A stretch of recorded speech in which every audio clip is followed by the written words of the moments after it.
Assembly సీట్ల కేటాయింపు విషయంలో బీసీలకు అన్యాయం చేశారని చంద్రబాబుపై ఒక ప్రధాన ఆరోపణ వస్తుంది కదా, దాన్ని ఏ రకంగా చూడొచ్చంటారు? ఒకటి, తెలుగుదేశం పార్టీ బీసీలకు ఎల్లప్పుడూ న్యాయం చేసే పార్టీ. బడుగు బలహీన వర్గాల పార్టీ అంటే తెలుగుదేశం పార్టీ. అది ఈ రెండు తెలుగు రాష్ట్రాల్లో ఎవరిని అడిగినా చెబుతారు. ఈరోజు జగన్మోహన్ రెడ్డి ఏమంటే కుల పిచ్చితో, కుల అహంకారంతో ఈరోజు దిగజారుడిపై ఆరోపణలు చేస్తూ ఉన్నాడు. ఏంటంటే వీళ్ళు వక్రీకరించి చూపిస్తూ ఉన్నారు. వక్రీకరించి ఏదో లెక్కలు, స్టాటిస్టిక్స్ ఎవరికి తెలియదు, ఈ విధంగా ఒక రంగు ఎల్లో రంగు పెట్టేసి ఈ విధంగా పెట్టేస్తే జనాలు నమ్మేస్తారేమో అని చెప్పి వీళ్ళు సోషల్ మీడియాలో ఈ విధంగా ఫేక్ ఆర్టికల్ రాస్తున్నారు. ఒకటి, ఎవరు నిజంగా సామాజిక న్యాయం చేశారని మనం ఆలోచిస్తే ఈ 2024 సార్వత్రిక ఎన్నికల్లో ఏ పార్టీ ఎవరికి అవకాశం కల్పించారని చూస్తే తెలుగుదేశం పార్టీ పొత్తులో భాగంగా 144 నియోజకవర్గాల్లో పోటీ చేస్తూ ఉంది.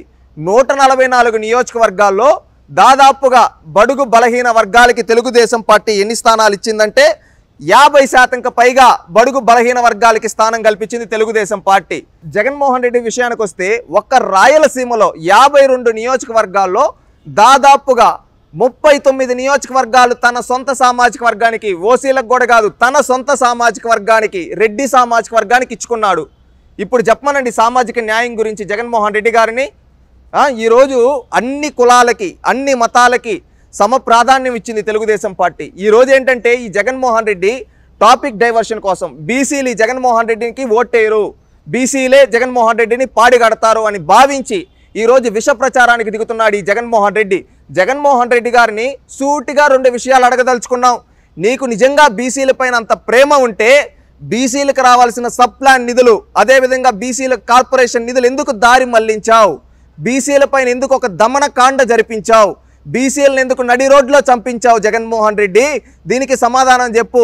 అదేవిధంగా బీసీ నాయకులను ఎందుకు వేధించావు? దీనికి సమాధానం చెప్పు ముందుగా. ఈ నేపథ్యంలోనే 144 ఎమ్మెల్యే సీట్లలో ఓసీలకు 78, బీసీలకు 34, ఎస్సీలకు 24, ఎస్టీలకు 5, మైనార్టీలకు 3 లెక్కన సీట్లు కేటాయించి జరిగిందని వాళ్ళు అంటున్నారు. దాన్ని ఏ రకంగా చూడొచ్చంటారు? ఒకటి, ఇప్పుడు అదే చెప్తున్నా, వైఎస్ఆర్సీపీ పార్టీ ఇప్పుడు ఎదుటి వాళ్ళపైన చెప్పేటప్పుడు నువ్వేం చేసావో కూడా చెప్పుకోవాలి కదా జగన్ రెడ్డి.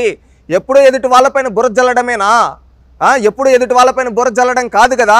నువ్వేం చేసావు? సూటిగా సమాధానం చెప్పు. నువ్వు తెలుగుదేశం పార్టీ బీసీలకి సామాజిక సమీకరణాల దృష్ట్యా ఇవ్వాల్సిన సీట్లు ఇస్తూ అదేవిధంగా వాళ్ళకి గౌరవం కల్పించింది. నువ్వేం చేసావు? వాళ్ళకి ద్రోహం చేసావు, దగా చేసావు. ఏ విధంగా అంటే ఒకప్పుడు తెలుగుదేశం పార్టీ అనేక పదవులు, ప్రముఖ పదవుల్లో బీసీలను కూర్చోబెట్టింది. నువ్వు ఈరోజు బీసీలని డమ్మీలు చేసింది వాస్తవం కాదా? సూటిగా అడుగుతూ ఉన్నావు. ఒకప్పుడు Tirumala Tirupati trust board chairman ఉన్నిందయ్యా. ఆ తిరుమల తిరుపతి ట్రస్ట్ బోర్డుకి ఒక యాదవుడికి, ఒక బీసీకి తెలుగుదేశం పార్టీ అవకాశం కల్పించింది. నువ్వు ఎవరికి కల్పించావు? నీ సొంత సామాజిక వర్గమైన భూమాన కరుణాకర్ రెడ్డి, వైవి సుబ్బారెడ్డికి. అక్కడ తెలుగుదేశం పార్టీ బీసీలకు ఇచ్చింది కదా. నీకు నిజంగా బీసీల పైన అంత ప్రేమ ఉంటే నువ్వు కూడా ఇంకొక బీసీకి ఇచ్చి ఉండొచ్చు కదా. నీ పార్టీలో బీసీలు లేరా? దీనికి సమాధానం చెప్పు. ఇంకొకటి, తోడా తిరుపతి అర్బన్ డెవలప్మెంట్ అథారిటీ, దానికి చైర్మన్గా ఒకప్పుడు తెలుగుదేశం పార్టీ నరసింహ యాదవ్ ఒక బీసీకి ఇచ్చింది. నువ్వెవరికి ఇచ్చావు? చెవిరెడ్డి భాస్కర్ రెడ్డి, చెవిరెడ్డి మోహిత్ రెడ్డి ఒక కుటుంబానికి ఇచ్చుకున్నావు. వాళ్ళు నీ బినామీలు. నీ సొంత సామాజిక వర్గానికి ఎందుకు నీ పార్టీలో తిరుపతిలో ఎక్కడ బీసీలు లేరా? దీనికి సమాధానం చెప్పు. ఇంకొకటి, నువ్వు ఇవి మాత్రమే కాకుండా APIIC chairman, Andhra Pradesh industrial card చైర్మన్గా, ఏపీఐసి చైర్మన్గా నువ్వు ఎవరికి ఇచ్చావు? రోజాకి ఇచ్చావు. అదే తెలుగుదేశం పార్టీ కృష్ణయ్య యాదవ్ ఒక బీసీకి ఇచ్చింది. ఈ విధంగా చెప్పుకుంటూ పోతే 1 కాదు 2 కాదు కొన్ని వందల పదవులు తెలుగుదేశం పార్టీ ఆ రోజు బీసీలకు అవకాశం కల్పిస్తే నువ్వు ఎవరికి ఇచ్చుకున్నావో తెలుసా? నీ సొంత సామాజిక వర్గానికి ఇచ్చుకున్నావు. నీ సొంత సామాజిక వర్గానికి ఇచ్చుకొని నీ సొంత సామాజిక వర్గంలో నీ బినామీలకు ఇచ్చుకున్నావు. అది తప్పితే నువ్వేంటయ్యా చేసింది జగన్ రెడ్డి? ఇంకొకటి, నువ్వు నీకు నిజంగా అంత బీసీల పైన ప్రేమ ఉంటే పలనాడులో ముఖ్యంగా అనేక మంది బీసీల పైన దమనకాండ జరిగింది. అనేక మంది బీసీలని చంపేశారు. వాళ్ళపైన చంపిన వాళ్ళపైన ఈ రోజు వరకు ఎందుకు చర్యలు తీసుకోలేదయ్యా? రీసెంట్గా 2 రోజుల క్రితం నీ సొంత జిల్లా కడప జిల్లాలో ఒక చేనేత బీసీ కుటుంబం ఆత్మహత్య చేసుకున్నారు. మీ ప్రభుత్వంలో వాళ్ళ భూముల్ని దగా చేస్తూ ఉంటే, అదేవిధంగా కబ్జా చేస్తూ ఉంటే ఆ బాధ భరించలేక వాళ్ళకి సమాధానం చెప్పయ్యా. అదేవిధంగా నీ సొంత జిల్లాలో ప్రొద్దుటూరులో నందం సుబ్బయ్యని చంపారు. అదేవిధంగా పల్నాడులో చంద్రయ్య, జల్లయ్య, ఐలయ్య, ఈ విధంగా ఎంతో మందిని ప్రాణాలు తీసింది మీ ప్రభుత్వం కాదా? అదేవిధంగా బీసీ మహిళ శాసనమండలి సభ్యురాలైతే ఆమెని క్యారెక్టర్ అసాసినేషన్ చేసింది పంచమర్తి అనురాధ గారిని మీ పార్టీ సోషల్ మీడియా కదా. వీటన్నిటికీ సమాధానం చెప్పు. బీసీలను డమ్మీలను చేసి వాళ్ళ చుట్టూ పెత్తనం చలాయించడానికి నీ సొంత సామాజిక వర్గం నేతలను పెట్టుకున్నావే. పెదిరెడ్డి మిథున్ రెడ్డి, పెదిరెడ్డి రామచంద్రారెడ్డి, అదేవిధంగా సజ్జల రామకృష్ణారెడ్డి, సజ్జల భార్గవ్ రెడ్డి, అదేవిధంగా చెవిరెడ్డి భాస్కర్ రెడ్డి, ఇలాంటి వైవి సుబ్బారెడ్డి, విజయసాయి రెడ్డి, ఇంతమందిని నీ సొంత సామాజిక వర్గం వాళ్ళు పెట్టుకొని రాష్ట్రాన్ని 4-5 ముక్కలుగా విభజించి అక్కడుండే బీసీ ఎమ్మెల్యేలపైన, ఎస్సీ ఎమ్మెల్యేలపైన పెత్తనం జలాయించడానికి నీ పెత్తందారులైన నీ సొంత సామాజిక వర్గం వాళ్ళ పెట్టుకున్నావు. ఇదేనా సామాజిక న్యాయం జగన్మోహన్ రెడ్డి? గడిచిన 5 ఏళ్ల కాలంలో బీసీలపై అనేకమైన అణచివేతలు జరిగినాయి. దీనిని బీసీ ప్రజలు గమనిస్తున్నారంటారా? ఈసారి ఎవరి వైపు ఉంటుందంటారు వారి మద్దతు? ఒకటి, బీసీలంటే బ్యాక్వర్డ్ క్లాస్ కాదు, వాళ్ళే back bone of the state అని నిరూపించింది తెలుగుదేశం పార్టీ. ఆ విధంగా ఈరోజు బీసీలందరూ తెలుగుదేశం వైపే ఉన్నారు. ఎందుకంటే ఒకప్పుడు బీసీలు పాలితులుగా ఉన్న వాళ్ళని పాలకులుగా చేసింది తెలుగుదేశం పార్టీ. ఏ విధంగా అంటే 1982 తెలుగుదేశం పార్టీ పెట్టకముందు బీసీలు ఒక 10-20 మంది మాత్రమే శాసనసభలో ఉండేవాళ్ళు. మిగిలిన వాళ్ళంతా బీసీలని ఒక పాలెగాళ్ళగా, ఒక పని వాళ్ళగా ఈ విధంగా వాళ్ళని అణిచివేస్తూ ఉంటే ఆ రోజు ఎన్టీ రామారావు గారు మహానుభావుడు తెలుగుదేశం పార్టీ పెట్టిన తర్వాత 100 మందికి పైగా బీసీలని చట్టసభల్లో కూర్చోబెట్టారు. ఆ తర్వాత అదేవిధంగా చంద్రబాబు నాయుడు గారు కావచ్చు, ఇప్పుడు ప్రస్తుతం నారా లోకేష్ గారు, అందరూ బీసీ లీడర్షిప్ని ఇంక్రీజ్ చేశారు. అంతెందుకు, ఇప్పుడు తెలుగుదేశం పార్టీకి 2 రాష్ట్రాల్లో అధ్యక్షులుగా గతంలో ఎవరికి ఇచ్చారు?